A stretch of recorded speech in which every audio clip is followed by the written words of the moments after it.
Hello, నేను journalist Srinivas. ఈరోజు తెలంగాణ వార్తాపత్రికలో వచ్చిన వార్తల విశ్లేషణ చేద్దాం. సాక్షి పేపర్ ముందుగా చూద్దాం. దోపిడీ దొంగల వదలం, తెలంగాణను దోచుకున్న వారెవరైనా సరే వదిలేది లేదు. ఇది మోదీ ఇస్తున్న గ్యారంటీ. దేశ ప్రయోజనాల కోసమే పనిచేసే బీజేపీని ఆశీర్వదించండి. జగిత్యాల విజయ సంకల్ప సభలో ప్రధాని మోదీ పిలుపు. బీఆర్ఎస్ కాంగ్రెస్ పార్టీలపై ధ్వజం. రెండూ అవినీతి పార్టీలే, ఇద్దరూ తోడు దొంగలే. ఒక దోపిడీదారు మరో దోపిడీదారుపై పోరాడలేరు. అందుకే బీఆర్ఎస్ దోపిడీపై కాంగ్రెస్ మౌనం వహిస్తుంది. కాంగ్రెస్కు తెలంగాణ ఏటీఎంగా మారింది. ఇప్పుడు ఇక్కడి డబ్బును ఢిల్లీ పెద్దలకు పంపుతున్నారు. లోక్సభ ఎన్నికల తర్వాత బీఆర్ఎస్ కాంగ్రెస్ల పని అయిపోతుంది. ఇది దోపిడీ దొంగలను వదలడట. ప్రధానమంత్రి నరేంద్ర మోడీ గారు నిన్న జగిత్యాల బహిరంగ సభలో మాట్లాడుతూ దోపిడీ దొంగలను వదలం, ఒక దొంగ మరో దొంగని పట్టుకోడు, అందుకే బీఆర్ఎస్ పార్టీ అనే దొంగని కాంగ్రెస్ పార్టీ అనే దొంగ వదిలేస్తుంది, పట్టించుకోవట్లేదు. ఇక్కడ డబ్బు ఢిల్లీకి వస్తుంది, కాంగ్రెస్ పార్టీకి తెలంగాణ ఏటీఎంగా తయారైంది అని చెప్పి ఆయన చాలా ఘాటుగా మాట్లాడారు. దోపిడీ దొంగల్ని వదిలిపెట్టాడట. తెలంగాణ సొమ్మును దోచుకున్న దోపిడీ దొంగల్ని ఎట్టి పరిస్థితుల్లో ఎవరైనా సరే వదిలేది లేదు అని ఇది మోదీ ఇస్తున్న గ్యారంటీ అట. ఈ గ్యారంటీని తెలంగాణ ప్రజలు కోరుకోవట్లే. ప్రధానమంత్రి నరేంద్ర మోడీ గారికి తెలంగాణ ప్రజలు కోరుకునేది తెలంగాణ ప్రజల సంక్షేమము, తెలంగాణ ప్రజల అభివృద్ధి, తెలంగాణ ప్రజల సాగు తాగునీరు, తెలంగాణ ప్రజలకు విద్య వైద్యం ఇట్లాంటివి కోరుకుంటున్నారు తప్ప మీ మీ గ్యారంటీ ఇదేం గ్యారంటీ? తెలంగాణ దోచుకున్న వారెవరైనా సరే వదిలేది లేదు, ఇది మా గ్యారంటీ అన్నావు. ఇది తెలంగాణ దోచుకున్న వాళ్ళని వదిలేది లేదు అంటే 10 ఏళ్ల నుంచి మీరు వచ్చి ప్రతిసారి కాళేశ్వరం ఏటీఎం లాంటిది కేసీఆర్ ఫ్యామిలీకి అంటే మరి ఏం వదిలినవు? మరి వదిలేసినావు కదా. అనేక అవినీతి ఆరోపణలు చేస్తారు, మళ్ళీ వాళ్ళతోనే అంటకాగిస్తారు. కొద్ది రోజులు మళ్ళా విడిపోయినట్టు నాటకం వేస్తారు. మరి అవినీతి ఆరోపణలు 10 సంవత్సరాల నుంచి ఎవరు వదలొద్దన్నారు నిన్ను, ఎవరు వదలమని చెప్పారు? ఇప్పుడు వదలం మేమంటున్నావు. తెలంగాణ ప్రజలు సూటిగా నరేంద్ర మోదీ గారిని అడిగేది ఏంటంటే, బీజేపీ నాయకత్వాన్ని అడిగేది ఏంటంటే, 10 సంవత్సరాల నుంచి మీరు కేంద్రంలో అధికారంలో ఉన్నారు, అనేక రాజకీయ పార్టీలపైన అనేక ప్రతిపక్ష నాయకులపైన ఈడీ ఐటీ సిబిఐ దాడులు చేయించారు. అది ఒక ఆయుధంగా వాడుకొని తెలంగాణలో ఎందుకు ఎవరు వద్దన్నారు మిమ్మల్ని? మీరేదో గ్యారంటీ అన్నారు. తెలంగాణను దోచుకున్న వారెవరైనా సరే వదిలేది లేదు, వదలొద్దని వదలమని ఎవరైనా చెప్పారా? ఎవడ వదలమండి మిమ్మల్ని? ఇప్పుడు నువ్వు ఇచ్చే గ్యారంటీ ఏంది? 10 సంవత్సరాలు నిన్ను వదలమని ఎవరు చెప్పారు? ఎందుకు వదిలినవు? ఇంకో మాట అన్నావు, రెండు అవినీతి పార్టీలే, ఇద్దరు తోడు దొంగలే. ఒక దోపిడీదారు మరో దోపిడీదారుపై పోరాడలేరట. మరి నువ్వు పోరాడింది ఏది? ఒక దోపిడీదారు మరో దోపిడీదారుపై పోరాడలేడు, మరి నువ్వేం పోరాడినవు? మీరేం పోరాడారు? మీరు ఎక్కడ తెలంగాణ ప్రజల యొక్క సొమ్ముని దోచుకున్న వ్యక్తుల యొక్క నుంచి కక్కించారు, దోచుకున్న నాయకుల నుంచి కక్కించారు. మీరు పదే దోచుకున్నారు. బీఆర్ఎస్ నాయకులు కాళేశ్వరం అనే ఏటీఎంతోని లక్షల కోట్లు వేల కోట్లు దోచుకున్నారను. ఏ ఒక్క రూపాయన తీసుకొచ్చారా? ఎవరు తీసుకురావద్దన్నారు? ఎవరు కక్కించొద్దన్నారు? ఒక దోపిడీదారు ఇంకో దోపిడీదారుని అనలేడు అంటున్నాను. నువ్వేంది మరి? మీ పాత్ర ఏంది? సరే, బీఆర్ఎస్ పార్టీ కాంగ్రెస్ పార్టీని మీరు దోపిడీదారుగా చూపిస్తున్నారు, మరి మీ పాత్ర ఏంది? మీరేం చేశారు? మీకు అధికారం లేదా? 10 సంవత్సరాల నుంచి కేంద్రంలో అధికారంలో ఉన్నారు, అనేక రాష్ట్రాల్లో ఈడీ ఐటీ సిబిఐ దాడులు చేయించారు. ఇక్కడ ఎందుకు మీ లోపాయకార ఒప్పందం ఏంటి? ఇట్లాంటి ఎమోషనల్ స్పీచ్లు ఇస్తూ ఇట్లాంటి బహిరంగ సభల్లో కక్కిస్తాం. ఏది కక్కిచ్చే? దోపిడీ దొంగలను వదిలేరు కదా. నీరవ్ మోదీ లాంటివాడు, విజయ్ మాల్యా లాంటివాడు దోపిడీ దొంగలు కదా వాళ్ళు. ఎక్కడ పోయారు వాళ్ళు? వాళ్ళని పట్టుకోవద్దని ఎవడని చెప్పిండా? ఇది కదా తెలంగాణ ప్రజలకు మీరు సమాధానం చెప్పాల్సింది. ఇక్కడ దోపిడీ దొంగలు పక్కన పెట్టండి. ఇక్కడ దోపిడీ దొంగలు మీరు ఎట్లాగో కాపాడే ప్రయత్నం చేస్తున్నారు. 10 సంవత్సరాల నుంచి మళ్ళీ అదే చేస్తారు. ఈ స్పీచ్లు ఇక్కడ ఇస్తారు, లోపల మళ్ళీ వేరే మాట్లాడుకుంటారు. బయట ప్రజలను ఎమోషనల్గా రెచ్చగొట్టడానికి మేము వాళ్ళని పట్టుకుంటాం, వీళ్ళని పట్టుకుంటాం, ఈ కుటుంబ పార్టీలు దోపిడీ చేశారు, దొంగలు, ఇది అది వేల కోట్ల సొమ్ము తిన్నారు, కక్కిస్తాం. ఎవడొద్దా కక్కియొద్దని ఎవరైనా చెప్పారా? తెలంగాణలో ఏ ఒక్క పౌరుడైనా కక్కియొద్దు, దోపిడీదారుల్ని దొంగలు తిన్న సొమ్ముని కక్కియొద్దు, అవినీతి సొమ్ముని కక్కియొద్దని ఎవరైనా చెప్పారా? దోపిడీ దొంగలను వదలమని ఎవరు చెప్పారు నీకు? నేను అసలు ఎవడన్నా వదలమని? నీరవ్ మోదీని వదలమని ఎవరని చెప్పారా? విజయ్ మాల్యాను వదలమని ఎవరని చెప్పారా? ఇట్లాంటి దోపిడీ దొంగలను మీరు దేశం దాటిపోయేటట్టు మీరు చేసి వదిలేసి ఇవాళ ఇక్కడికి వచ్చి మళ్ళీ తెలంగాణలో మేము దోపిడి దొంగలను వదలం, ఒక దోపిడీదారు ఇంకో దోపిడీదారుని కాపాడతారు, మేము అట్లా కాపాడం. మీరు మీరు కాపాడిందే నీరవ్ మోదీ లాంటి దోపిడీదారిని, దొంగని, విజయమాల్యా లాంటి దోపిడీదారిని. దేశం దాటిపోయిందా కళ్ళు మూసుకొని కూర్చొని మీ వ్యవస్థలు ఎటుపోయినాయి, మీ సిబిఐ, ఈడీ, ఐటీ ఎటుపోయినాయి ఆ రోజు? మీరు కదా దోపిడీదారుల్ని, దొంగల్ని దేశం దాటిపోయేటట్టు ఎంకరేజ్ చేసింది అనేది ఇలా తెలంగాణ ప్రజలు చర్చించుకుంటున్నారు. మీ మాటలు నమ్మే పరిస్థితి లేదు. లోక్సభ ఎన్నికల తర్వాత బీఆర్ఎస్ కాంగ్రెస్ల పని అయిపోతుంది. ఎందుకైద్ది అంటే లోక్సభ ఎన్నికల తర్వాత అయిపోద్దట. అంటే బీజేపీ ప్రభుత్వం ఏమైనా వద్దా ఏంది తెలంగాణలో? ఇది నిన్న మోడీ గారు మాట్లాడింది. కాంగ్రెస్కు తెలంగాణ ఏటీఎంగా మారింది. మొన్నదాకా బీఆర్ఎస్కి మారింది అన్నాం ఏటీఎంగా, ఇప్పుడు కాంగ్రెస్ అంటున్నాం. బీఆర్ఎస్కి ఏటీఎంగా మారింది, తర్వాత కాంగ్రెస్ మారింది. ఏం చేస్తారు మరి మీరు? మీరు వదలం వదలం, మేము దొంగలను వదలం, దోపిడీదారులను వదలం అంటున్నాం. ఎందుకు ఏటీఎంగా మారుతుంటే ఎందుకు కూస్తున్నారు? ఎందుకు కళ్ళు మూసుకొని కూర్చుంటున్నారు? ఎందుకు పట్టించుకోవట్లేదు? అంటే తెలంగాణ ప్రజల యొక్క సొమ్ముని దోపిడీదారులు, నిజంగానే మీరు అన్న దోపిడీదారులు తింటుంటే మీకు సంతోషమా? మీకేంది? ఎందుకు పట్టించుకోవట్లే? మీకేమైనా ఇంటెన్షన్ ఉందా దాంట్లో అనేది ఈరోజు తెలంగాణ సమాజం, సామాన్య జనాలు అడుగుతున్నారు. దానికి మీరు సమాధానం చెప్పాలా? మీరు ఏదో స్టేజీలెక్కి మేము దోపిడీదారులు వదలం, మేము కాంగ్రెస్ పార్టీకి ఏటీఎంగా మారింది తెలంగాణ, మొన్నదాకా బీఆర్ఎస్ పార్టీకి ఏటీఎంగా మారింది అన్నావు. ఇక్కడ నుంచి ఢిల్లీకి డబ్బులు పోతున్నాయి అంటున్నావు. మరి పోతుంటే మీరేం చేస్తున్నారు? వాళ్ళకి ఏటీఎం మారింది, వీళ్ళకి ఏటీఎం, మీది మరి మీకేం మారింది? మీకు పేటీఎంగా మారిందా అనేది ఇలా ప్రజలు అర్థం చేసుకునే పరిస్థితికి వచ్చింది.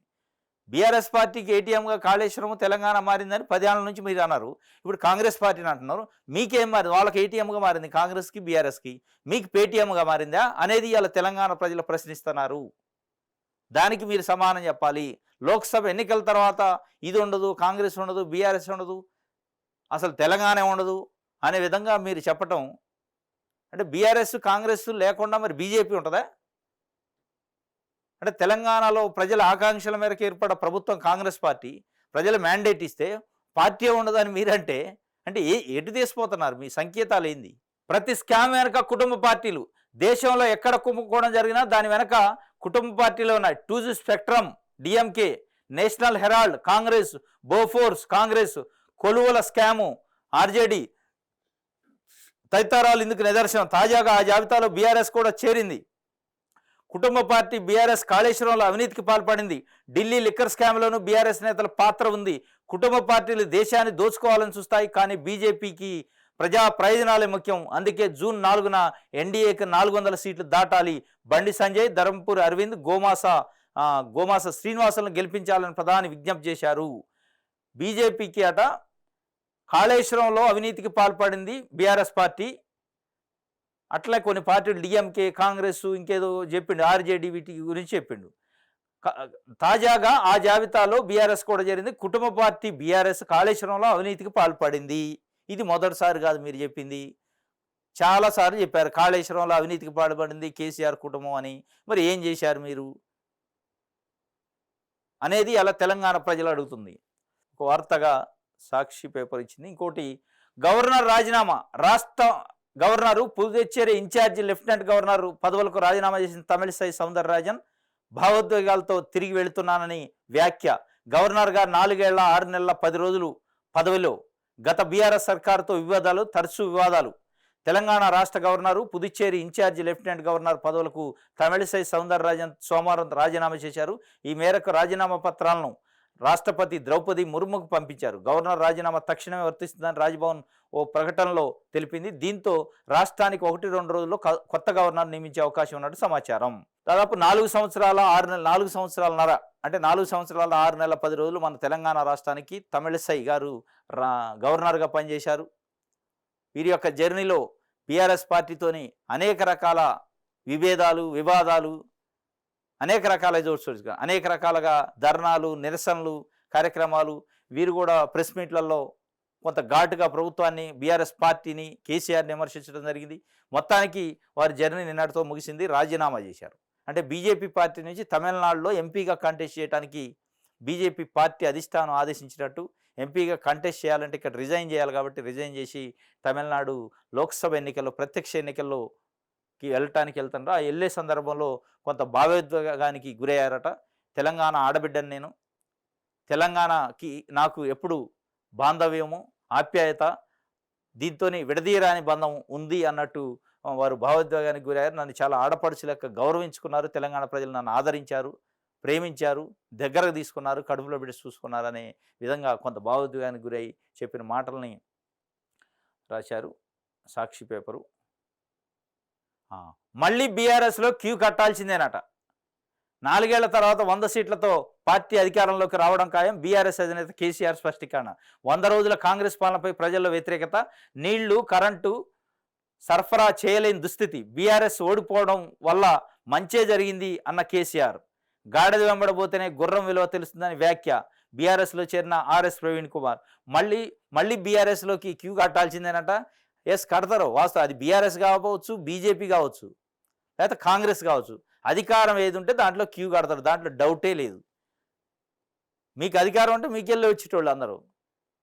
అది బీజేపీ కావచ్చు, మీరు అనే స్థానంలో బీజేపీ వచ్చింది అనుకో, రేపు బీజేపీలోకి కూడా క్యూ కడతారు. ఇంకొక మాట, నీళ్లు, కరెంటు సరఫరా చేయలేని దృష్టి. బీఆర్ఎస్ ఓడిపోవడం వల్ల మంచి జరిగిందట. మంచి జరిగిందా? బీఆర్ఎస్ ఓడిపోవటాన్నే రోజు ఒకడు పోతాడు. మీరు బయటికి 100 చెప్తారు. గాడిద వెంబడబోతే గుర్రం విలువ తెలుస్తుంది. గాడిద వెంబడబోతే గుర్రం అంటే గాడిద అంటే ఇప్పుడు కాంగ్రెస్ అట, గుర్రం అంటే టీఆర్ఎస్ పార్టీ, బీఆర్ఎస్ పార్టీ అని వాళ్ళ ఉద్దేశం. గాడిద వెంబడబోతే గుర్రం విలువ తెలుస్తుందేమో కానీ గాడిద వెంబడబోతే ఇంకో గుర్రం తయారైంది.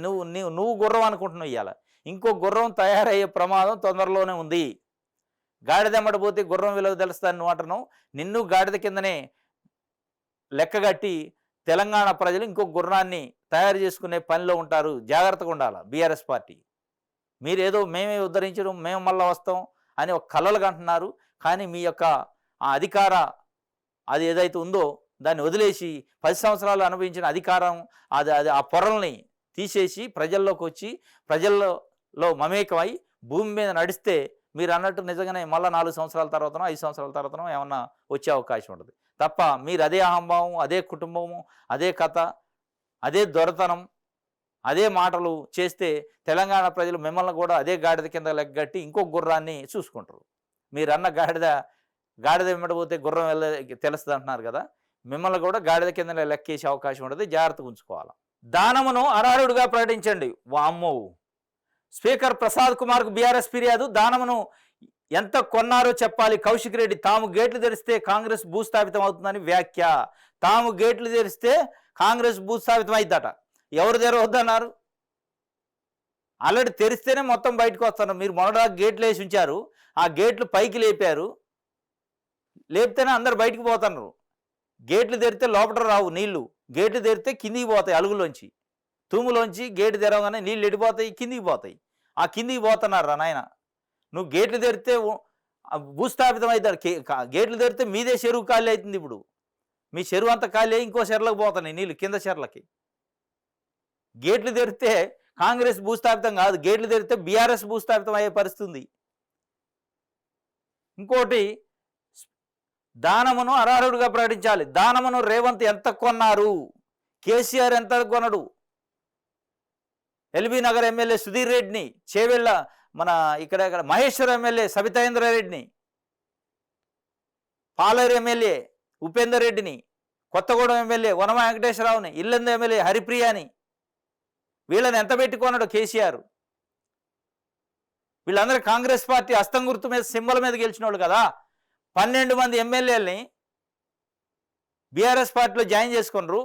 మరి వాళ్ళను కూడా కేసీఆర్ కొనడా? ఇవాళ దానం నాగేంద్ర రేవంత్ రెడ్డి గారు కొంటే అనేది ఇవాళ తెలంగాణలో పౌరులు, ప్రజాస్వామ్య వాదులు అడుగుతున్నారు. మీకు ఇవాళ కడుపు నొప్పులు వేసినప్పుడు మందు కోసం ఎదుగుతున్నారు. మరి ఆ రోజు వాళ్ళకి కడుపు నొప్పులు వేసినప్పుడు, మీకు కడుపు నొప్పులు వేస్తే కడుపు నొప్పి, అవతలోడు కడుపు నొప్పులు అయితే తెలంగాణ పునర్నిర్మాణం. వేరే పార్టీలో ఉన్న బీఆర్ఎస్ అధికారంలో ఉన్నప్పుడు జాయిన్ చేసుకుంటే తెలంగాణ పునరేకీకరణ, తెలంగాణ పునర్నిర్మాణం, తెలంగాణ రాజకీయ పునరేకీకరణ.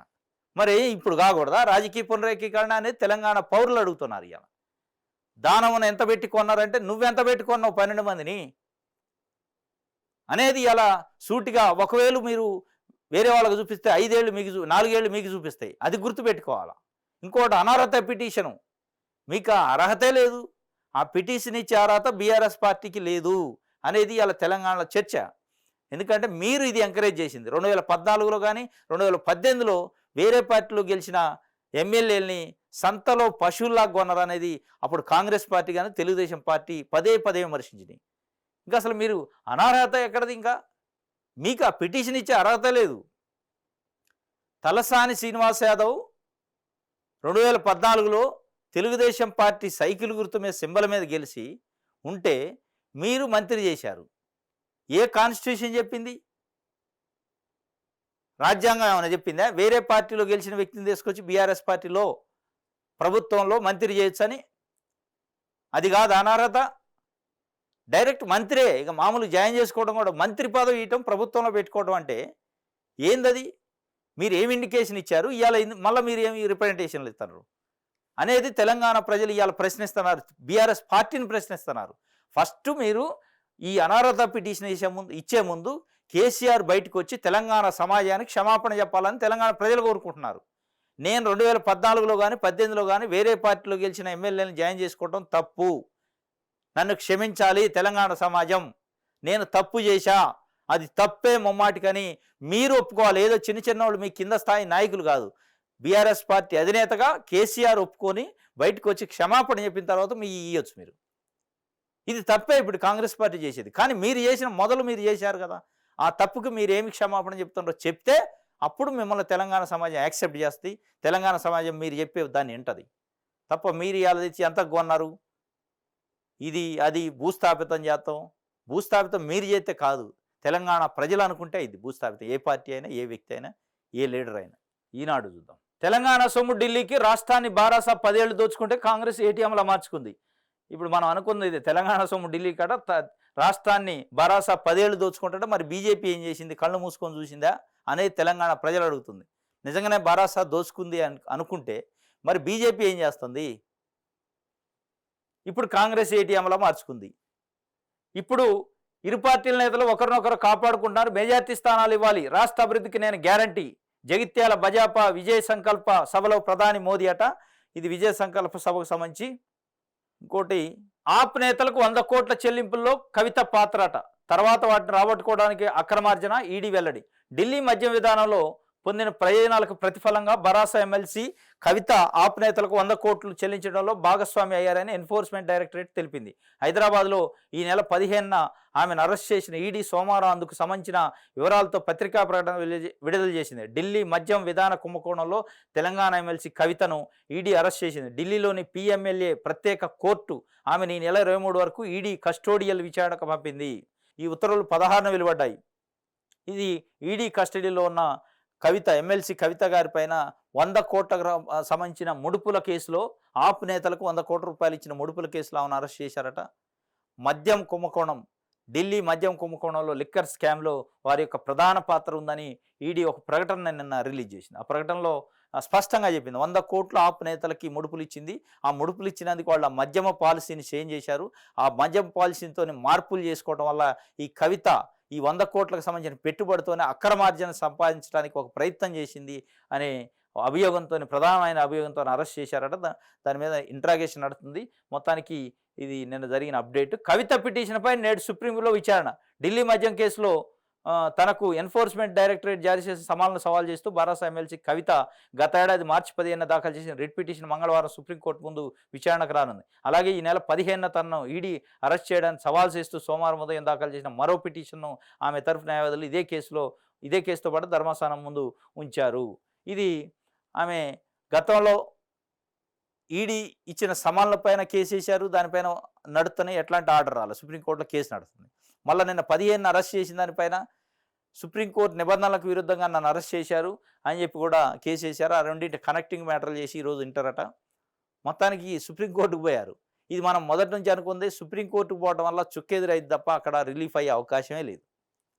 వీళ్ళు పోయే ప్లీడింగే తప్పు పోహన్నారు అనేది కొంత న్యాయ నిపుణులు ఈ అరెస్ట్ అయిన రోజు కూడా చెప్పారు. సుప్రీంకోర్టు కాకుండా లోయర్ కోర్టు ఏదైతుందో వారికి రిమాండ్ విధించిన, కస్టడీ విధించిన ఆ కోర్టులో అయితే ఏదైనా రిలీఫ్ వచ్చే అవకాశం ఉంటుంది తప్ప సుప్రీంకోర్టుకు పడితే సింపుల్గా వాళ్ళు లోయర్ కోర్టులో చూసుకుని అంటారు.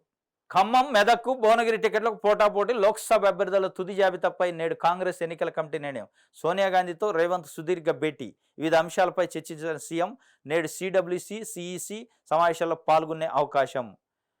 ఖమ్మం, మెదక్, భువనగిరి టికెట్లకి కాంగ్రెస్ పార్టీ నుంచి తీవ్రమైన పోటీ ఉందట. ఖమ్మం, మెదక్ అండ్ భువనగిరి టికెట్లో కోమటిరెడ్డి ఫ్యామిలీ ఇన్ఫ్లుయెన్స్ ఉంటుంది. కోమటిరెడ్డి ఫ్యామిలీ నుంచి కంటెస్ట్ చేయాలని వాళ్ళు ప్రయత్నం చేస్తున్నారు. మిగతా పైళ్ల శేఖర్ రెడ్డి అని బీఆర్ఎస్ పార్టీ సంబంధించిన మాజీ ఎమ్మెల్యే భువనగిరి, ఆయన్ని పార్టీలో జాయిన్ చేసుకొని ఆయనకి టికెట్ ఇవ్వాలని ఒక ప్రయత్నం జరుగుతుంది. ఖమ్మం నుంచి అయితే డిప్యూటీ సీఎం బట్టి విక్రమార్క గారి సతీమణి మల్లు నందిని గారు పోటీలో ఉన్నారు ఎంపీ టికెట్కి. అదేవిధంగా పొంగులేటి శ్రీనివాసరెడ్డి, రెవెన్యూ శాఖ మంత్రి గారి సోదరుడు పొంగులేటి ప్రసాద్ రెడ్డి గారు వారు పోటీలో ఉన్నారు. వారిద్దరి మధ్య తీవ్రమైన పోటీ ఉంది. అదేవిధంగా వ్యవసాయ శాఖ మంత్రి తుమ్మల నాగేశ్వరరావు గారి కుమారుడు తుమ్మల యుగేందర్ గారు కూడా ముగ్గురు ప్రధానంగా పోటీలో ఉన్నట్టు మనకు అర్థమైంది. ఇందులో ప్రధానమైన పోటీ ఇద్దరి మధ్యలో మల్లు నందిని అండ్ ప్రసాద్ రెడ్డి గారి పైన ఉండే అవకాశం ఉంది. మల్లు నందిని గారి వైపు ఉంటుందా కాంగ్రెస్ పార్టీ, మరి ప్రసాద్ రెడ్డి గారి వైపు ఉంటుందా అనేది, ఎందుకంటే ఖమ్మం నుంచి తీవ్రమైన పోటీ ఉంది. అదేవిధంగా మెదక్ నుంచి కూడా తీవ్రంగా పోటీ ఉంది. నీలం మధు అని ఈ మధ్యకాలంలో మళ్ళా కాంగ్రెస్ పార్టీలో జాయిన్ అయ్యారు, వారు ఆశిస్తున్నారు. అదేవిధంగా జగ్గారెడ్డి మాజీ ఎమ్మెల్యే సంగారెడ్డి నుంచి మొన్న స్వల్ప ఓట్ల తేడాతోని ఎమ్మెల్యేగా ఓటమి పాలయ్యారు. వారి సతీమణికి కూడా ఎంపీ టికెట్ ఆశిస్తున్నట్టు ఒక ప్రచారం జరుగుతుంది. మొత్తానికైతే మెదక్, భువనగిరి, ఖమ్మం నియోజకవర్గాల నుంచి పోటీ ఉంది. ఈ రోజు కానీ రేపు కానీ ఈ పార్లమెంట్ అభ్యర్థులను ప్రకటించే అవకాశం ఉన్నట్టు సిఈసి సమావేశం, అదే సిడబ్ల్యూసి సమావేశం ఢిల్లీలో ఉంది. ముఖ్యమంత్రి రేవంత్ రెడ్డి గారు నిన్న సుదీర్ఘంగా సోనియా గాంధీతో చర్చించారట. ఆ చర్చలో ఈ 100 రోజుల పరిపాలన, జాయినింగ్స్, వేరే పార్టీల నుంచి నాయకులను జాయిన్ చేసుకోవటం, ఈ అభ్యర్థుల విషయాలు అన్నీ చర్చకు వచ్చినట్టు మనకు కొంత సమాచారం తెలుస్తుంది. ఈరోజు కానీ రేపు కానీ ఈ మిగతా అభ్యర్థులు 12 మంది అభ్యర్థులకు సంబంధించి జాబితాను విడుదల చేసే అవకాశం ఉన్నట్టు ఒక వార్తని ఈనాడు పేపరు వేసింది.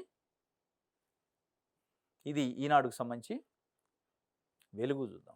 ఎలక్ట్రల్ బాండ్ నెంబర్లు చెప్పాల్సిందే. ఎస్బీఐకి సుప్రీంకోర్టు డెడ్ లైన్. మార్చి 21లోగా అన్ని వివరాలు ఇవ్వాలని ఆదేశం. ఆ తర్వాత అఫిడవిట్ దాఖలు చేయాలని బ్యాంక్ చైర్మన్కు ఆర్డరు.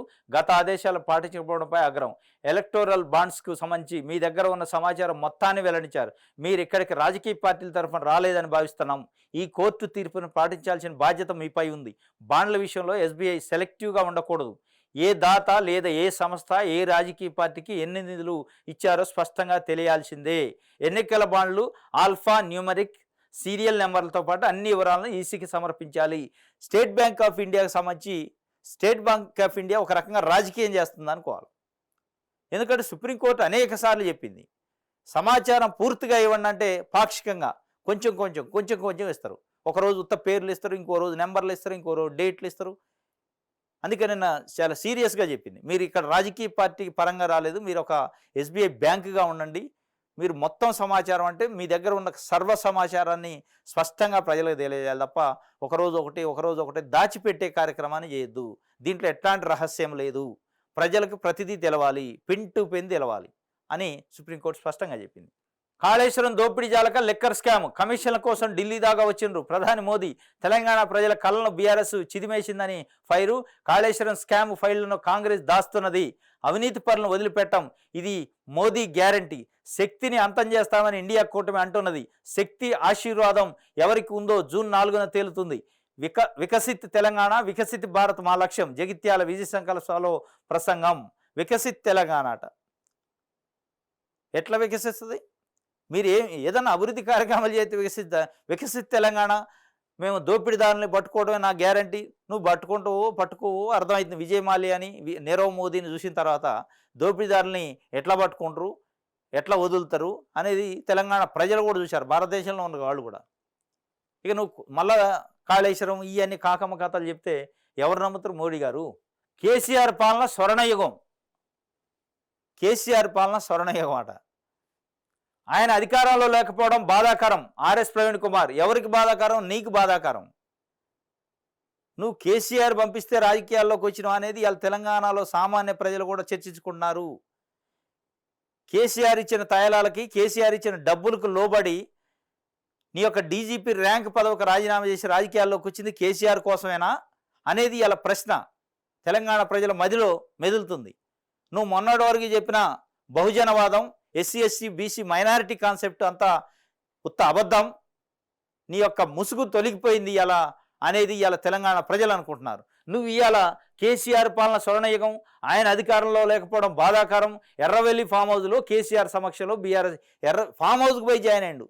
ఈయన మొన్నటిదాకా నేను బహుజనవాదిని, దొరల గడీల్ని, కేసీఆర్ అనే దొర గడిని బగలగొడతా, ఫామ్ హౌస్ను బగలగొడతా అని అదే ఫామ్ హౌస్లో దూరిండు. మరి ఏమనుకోవాలి ఆర్ఎస్ ప్రవీణ్ కుమార్ గారు? మీరు మిమ్మల్ని చూసి ఇవాళ తెలంగాణ ప్రజలు ఏం అర్థం చేసుకోవాలి? ఎవడైనా బహుజనవాదం అని మళ్ళా భవిష్యత్తులో వస్తే ఎట్లా రిసీవ్ చేసుకోవాలి తెలంగాణ ప్రజలు? నువ్వు బహుజనవాదం అని మొన్నటిదాగాని ఇదే కేసీఆర్ని షడబడ దిట్టి, కేసీఆర్ దొర అహంకారం ఉంది, నేను ఐపీఎస్గా ఉన్నప్పుడు 4-5 సార్లు కూడా నన్ను ఆ గడిలోకి రానిలేదు, అదొక గడి, ఆయన నిజామును మించిపోయిన ప్రభువు అని రకరకాలుగా చెబుతుంది తెలంగాణ ప్రజలకి. నేను బహుజనవాదిని, బహుజనవాదమే ఈ మాయావతి గారు బీఎస్పీఏ బహుజనులకు రాజ్యాధికారం తెత్తది తప్ప ఏ పార్టీ తేలేదు. ఇప్పుడు తెలంగాణలో దొరల ప్రభుత్వం, ఈ దొరల ప్రభుత్వాన్ని, దొరల ప్రభుత్వం గడిల్ని కోల్చాలంటే మళ్ళీ నువ్వు పోయి అదే గడిలో, ఎంత సిగ్గుచేటు. తెలంగాణ భవన్ పార్టీ ఆఫీసులో జాయిన్ అయినా కొంత అయినా గౌరవం ఉండేది మీకు. తెలంగాణ ఫామ్ హౌస్కి ఆయన ఎక్కడ పడుకుంటే ఆడికి పోయి జాయిన్ అయ్యి మళ్ళీ కేసీఆర్ పాలన స్వర్ణయుగం అంటే, మరి స్వర్ణయుగం అయితే నవంబర్ 30 దాకా ఎందుకు? మరి ఆ స్వర్ణయుగం ఉన్నాక మళ్ళీ నువ్వు ఒక పార్టీకి అధ్యక్షుడివి, నువ్వు మళ్ళీ కంటెస్ట్ చేయటం, జనాల బ్లఫ్ చేయటమా? ఎస్సీ ఎస్టీ బీసీ మైనారిటీలని నువ్వు బహుజనం పేరుతోని మోసం చేయటమా? దీన్ని మోసం అనరా, చీటింగ్ అనరా అనేది ఇలా తెలంగాణ ప్రజలు అడుగుతున్నది. కేసీఆర్ పాలన స్వర్ణయుగం అయినాక అదే కేసీఆర్తోని నువ్వు ఐపీఎస్కి రిజైన్ చేశాక జాయిన్ కావాల్సింది. జాయిన్ అయితే అయిపోయేది. స్వర్ణయుగం అన్నాక మళ్ళీ నీకు ఒక పార్టీ బీఎస్ పార్టీలో జాయిన్ కావటం, బీఎస్పీ పార్టీ నుంచి బహుజనవాదం నా గుండెల్లో ఉంది. ఏంది నీ గుండెల్లో ఉంది?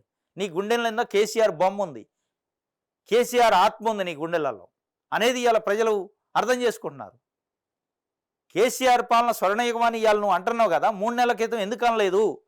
3 నెలల క్రితం వరకు కేసీఆర్ పాలన మంచిది కాదు, దొరల పాలన, గడిల్ని అంతం చేయాలి, బద్దలు కొట్టాలి, అది బీఎస్పీతోనే సాధ్యమైద్ది అని చెప్తి. మరి ఆ రోజు నువ్వు చెప్పింది అబద్ధమా? ఈరోజు చెప్తుంది అబద్ధమా? ఏది నిజం? అసలు మీ జీవితమే అబద్ధమా అనేది ఇవాళ తెలంగాణ ప్రజలు నిలదీస్తున్నారు, ప్రశ్నిస్తున్నారు. నువ్వు జాయిన్ కావచ్చు, నీకు పార్టీలో పదవి ఇవ్వచ్చు, ఇంకోటి ఇవ్వచ్చు, కానీ ప్రజలకి ఏం సమానం చెబుతారు? మీరు మొన్నటి వరకు నవంబర్ 30 వరకు మీరు చెప్పింది ఏంది? మీరు చేసిన పనులు ఏంది? మీరు చేసిన ప్రసంగాలు ఏంది? మీరు ఇచ్చిన ఇంటర్వ్యూలు ఏంది? ఈరోజు మీరు చేస్తుంది ఏంది అనేది ఇవాళ ప్రజలు చర్చించుకోవాలి. మీరు ఏంది ఎర్రవేలు ఫామ్ హౌస్కి పోయి జాయిన్ అయ్యాడు. కేసీఆర్ నాయకత్వంలో పనిచేయడం ఆనందంగా ఉంది, మరి మాయావతి నాయకత్వంలో పనిచేయడం ఏమైంది? ఆనందంగా లేదా? మాయావతి గారు బీజేపీతోని కొల్లుడయ్యారు, బీజేపీ మేలు చేసే కార్యక్రమం చేస్తాను కాబట్టి నేను బయటకు వచ్చినాను. ఇదే కేసీఆర్ గారు బీజేపీ మేలు చేసే కార్యక్రమాలు గత 10 సంవత్సరాల్లో అనేకం చేసిండు. అనేక చట్టాలు, డిమానిటైజేషన్ విషయంలో కానీ, 370 ఆర్టికల్ విషయంలో కానీ, ఇట్లా చెప్పుకుంటూ పోతే కొన్ని 10 సార్లు 15 సార్లు బీజేపీ పార్టీకి పార్లమెంట్లో డైరెక్ట్గా ప్రత్యక్షంగా మద్దతు ఇచ్చిండు. మరి అప్పుడేమంటాం? రేపు మళ్ళీ బీజేపీ పార్టీతో కొల్లుడు గాడు కేసీఆర్ అని నువ్వేమని అనుకుంటున్నావా? ఇప్పుడు 10-15 సార్లు బీజేపీ పార్టీకి మద్దతు ఇచ్చిండు డైరెక్ట్గా ఇదే కేసీఆర్. మరి దానికి ఏం సమానం చెబుతున్నావు? ఇలా మాయావతి గారు బీజేపీతోని మేలు చేసే కార్యక్రమం చేస్తున్నారు, బీజేపీకి మేలు చేసే కార్యక్రమాన్ని నేను ఒప్పుకోకనే బయటకు వచ్చా, భారత రాజ్యాంగం మీద దాడి జరగకుండా ఉండటానికి వచ్చా అంటే భారత రాజ్యాంగం మీద దాడి జరగకుండా కేసీఆర్ ఆపగలుగుతారా? ఆయనకు ఆ శక్తి ఉందా? ఒక్కసారి చెంపలు ఇట్లా పెట్టి కర్రు కాల్చి వాత పెడితే ప్రజలు పోయి ఫామ్ హౌస్లో పడ్డాడు. ఆయన వల్ల ఏమైంది అనుకుంటున్నావు నువ్వు? ఇదే కేసీఆర్ నిజంగానే బీజేపీతో నిజంగా ఫైట్ చేసి ఫైటర్ అయ్యి 10 సంవత్సరాలు చేసి ఉంటే నువ్వు పోతే సంతోషం. కానీ ఇదే కేసీఆర్ మోదీని పొగిడిండు, మోడీకి సాగిలా పడ్డాడు, మోడీకి అనేక సార్లు మద్దతు ఇచ్చిండు. మీకు తెలుసు, తెలంగాణ సమాజానికి తెలుసు. మళ్ళీ మోడీతోనే యుద్ధం అన్నాడు, 2 రకాల నాటకాలు ఆడిండు, మళ్ళీ 3వ రకం నాటకానికి సిద్ధంగా ఉన్నాడు. నువ్వు ఆయన సంఖలో చేరి బీజేపీ మీద యుద్ధం చేయడానికి నేను వచ్చినా అంటే ఎవడు నమ్మాలి? ఎందుకు నమ్మాలి నిన్ను? మొన్నటి వరకు ఏం బహుజనవాదం అంటే ఇప్పుడు మళ్ళీ బీజేపీ మీద యుద్ధం చేయడానికి కేసీఆర్ అనే ఆ నాయకత్వంలో పనిచేయడం నాకు సంతోషం. నీకు సంతోషంగా ఉండదు, ప్రజలకు ఎవరికీ ఉండదు. ఇది ఆర్ఎస్ ప్రవీణ్ కుమార్కి సంబంధించి పాలన. ఎర్రవెల్లి ఫామ్ హౌస్కి పోయి జాయిన్ కావడం అంటే ఎంత దరిద్రం. ఒక ఐపీఎస్ ఆఫీసర్గా ఉండి రిటైర్ అయ్యి ఒక ఇంటలెక్చువల్ చదువుకున్న వ్యక్తి బహుజనవాదం అంటూ, నా గుండెల నిండా బహుజనవాదం ఉందంటే ఏం బహుజనవాదం ఉన్నట్టు? నువ్వు దొర ఫామ్ హౌస్కి పోయి జాయిన్ అయ్యి ఇంకా బహుజనవాదం అంటే ఇక సిగ్గుతో తలదించుకోవాలి. బహుజనులు సిగ్గుపడుతున్నారు. ఇవాళ ఎవడన్నా బహుజనవాదం అని మళ్ళీ వస్తే మిమ్మల్ని చూపించి చెప్పుతోని కొట్టే పరిస్థితి తెచ్చారు మీరు. ఇవాళ మిమ్మల్ని ఉదాహరణగా చూపిస్తారా? ఫలానాడు అప్పట్లో వచ్చిన బహుజనవాదాన్ని మోసం చేసి చీటింగ్ చేసి మమ్మల్ని గొంతు కోసి తడిగుడ్డతోని పోయి దొరల పంచం చేరిండు, దొర ఫామ్ హౌస్కి పోయి వంగి వంగి కండవ కప్పించుకుండు అంటారు. ఎవడన్నా బహుజనవాదం అని నిజంగానే నిబద్ధతతో వస్తే కూడా. నమస్తే తెలంగాణ చూద్దాం. దానంపై అనర్హత వేటు వేయాలి వాస్తవమే. కానీ మీరేందో ఆ క్షమాపణ చెప్పాలని మనం ఇందాక అనుకుంటే గతంలో జాయిన్ చేసుకున్నారు మీరు, అప్పటిదానికి క్షమాపణ చెప్తే బాగుంటుంది. బహుజనమై గెలుద్దాం. ఈ ఆడగెలుతో బహుజనమై కేసీఆర్ సంఖ్యలో ఫామ్ హౌస్లలో పోయి ఫామ్ హౌస్ పార్టీలలో జాయిన్ అయ్యి బహుజనం అంటే ఎట్టరా నాయన? ఫామ్ హౌస్ పార్టీ అది. ఎంత నిస్సిగ్గుగా ఫామ్ హౌస్కి పోయి జాయిన్ కావటం అంటే, ఒక పొలిటికల్ పార్టీ ఆఫీస్ ఉంటుంది, వాళ్ళకి నిజంగానే అవసరం ఉంటే పార్టీ ఆఫీస్కి వచ్చి జాయిన్ చేసుకుంటారు. ఫామ్ హౌస్కి పోయి జాయిన్ కావటం అంటే ఎంత దరిద్రం. నమస్తే తెలంగాణకు సంబంధించి ఆంధ్రజ్యోతి చూద్దాం. పార్టీ మారడం ఖాయమట. మల్లారెడ్డి గారు మేడ్చల్ ఎమ్మెల్యే, మాజీ మంత్రి, టీఆర్ఎస్ పార్టీలో మొన్నటి వరకు ఉండు, ఇప్పుడు ఆయన ఇప్పుడు కూడా ఎమ్మెల్యే. నేను పార్ట్ టైం పొలిటీషియన్ని స్పష్టంగా ఒప్పుకున్నాడు. నేను పార్ట్ టైం పొలిటీషియన్ ఆయన, నేను ఫుల్ టైం బిజినెస్ నాది, నేను బిజినెస్ మ్యాన్ని, నేను నా బిజినెస్ల కోసం రాజకీయాల్లోకి వచ్చిన పార్ట్ టైము, నేను ప్రజలకు సేవ చేయడానికి రావట్లేదని ఆయన ఇండైరెక్ట్గా చెప్పిండు.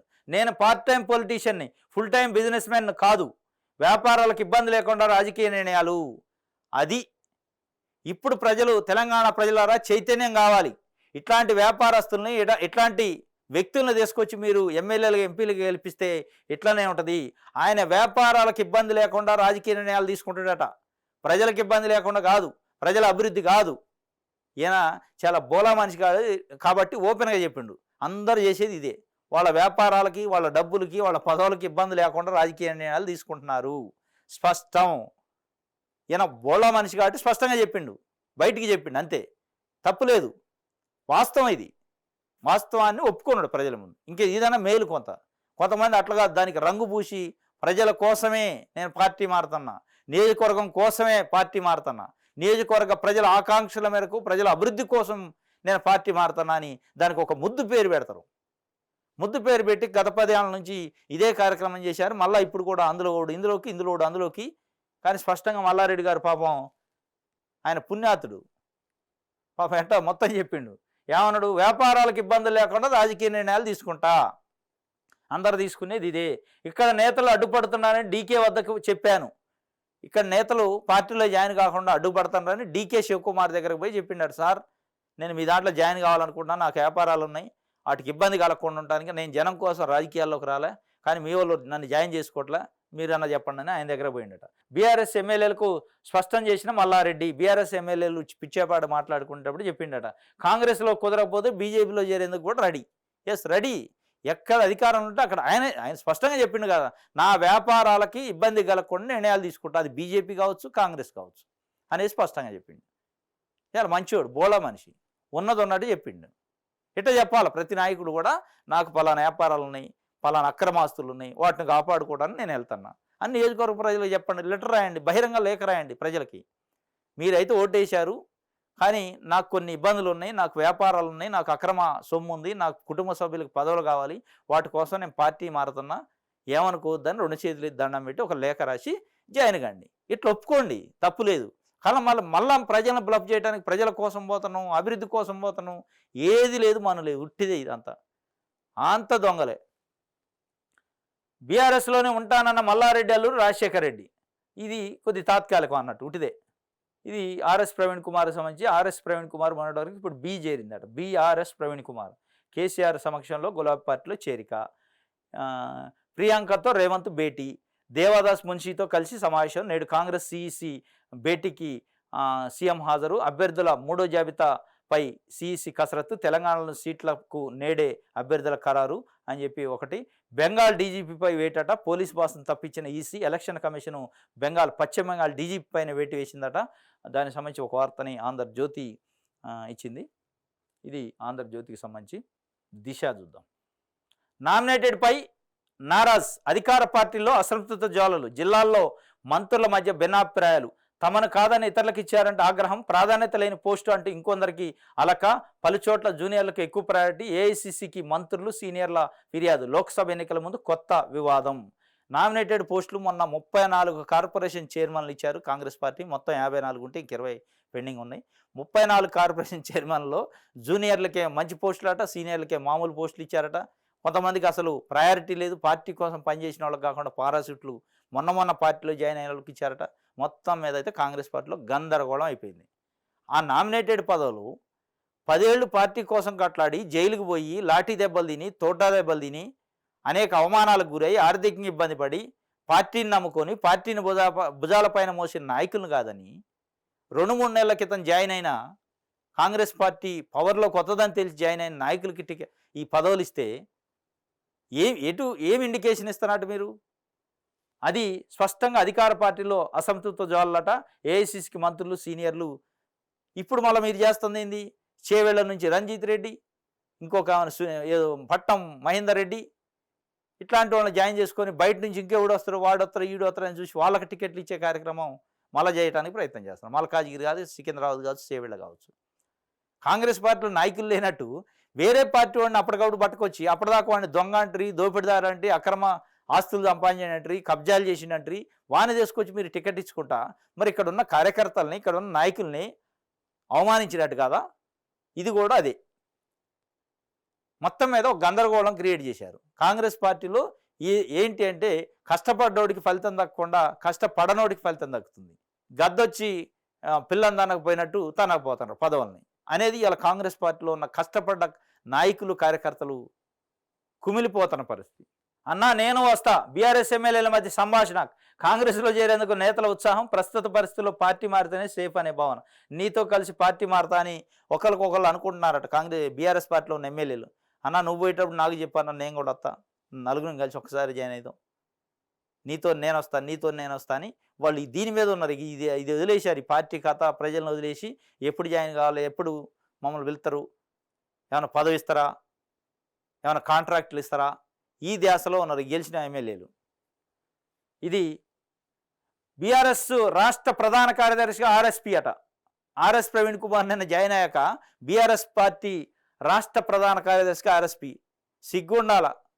నువ్వు మొన్నటిదాకా బీఎస్పీకి రాష్ట్ర అధ్యక్షుడు. నువ్వు నిజంగానే నమస్తే తెలంగాణలో బహుజనవాదమై నిలుద్దామన్నాడు. బహుజనవాదమై నిలుద్దామని ఇచ్చారు కదా. నా గుండెల నిండా బహుజనవాదం ఉందన్నావు కదా. బహుజన దళితులను ఉద్ధరించడానికి కేసీఆర్ పుట్టిండు అన్నావు కదా. స్వర్ణయుగం అన్నావు కదా. కేసీఆర్ కూడా నేను దళితుల కోసం 70 ఏళ్ల క్రితమే ఆలోచించినాడు కదా. ఒక దళితుడు ఐపీఎస్ ఆఫీసర్గా రిటైర్ అయ్యి ఆయన వాలంటీర్ రిటైర్మెంట్ తీసుకొని రాజకీయాల్లోకి వచ్చిండు. ఇంటలెక్చువల్, మీ అందరికంటే ఎక్కువ చదువుకున్న వ్యక్తి, అనుభవం ఉన్న వ్యక్తి. ఇవ్వండి ఆయనకు పదవి, రాష్ట్ర అధ్యక్షుడు ఇవ్వండి, బీఆర్ఎస్ పార్టీ అధ్యక్షుడు పదవి ఇవ్వండి. ఎందుకు ఇవ్వకూడదు? అది కాదు గౌరవించడం అంటే. అది కాదు దళిత బహుజనులకి గౌరవించడం అంటే దాన్ని అంటారు. అంటే మీ దగ్గర అన్ని పదవులు పెట్టుకోవాలి. ప్రధాన కార్యదర్శి 100 మంది అయ్యారు ప్రధాన కార్యదర్శి బీఆర్ఎస్లో. ఇప్పటివరకు పార్టీ పెట్టాక 100 మంది అయ్యారు. అందులో ఒకళ్ళు అవుతారు. ఇప్పుడు అది కాదు కావాల్సింది. బీఆర్ఎస్ పార్టీ అధ్యక్షుడు పార్టీ పెట్టినప్పటి నుంచి ఇప్పటివరకు కల్వకుంట్ల చంద్రశేఖరరావే ఉన్నాడు. అది హిస్టరీ తిరగరాయాలంటే దాన్ని ఆర్ఎస్ ప్రవీణ్ కుమార్కి ఇవ్వండి అధ్యక్షుడిగా. అప్పుడు కానీ నువ్వు ప్రధాన కార్యదర్శి ఇచ్చి బోర్డులింగం పదవి ఇచ్చినట్టుగా అందరికి ఇచ్చిందా ఆయనకి ఇస్తే? ఆయనకి ఇచ్చిన ప్రయారిటీ ఏంది?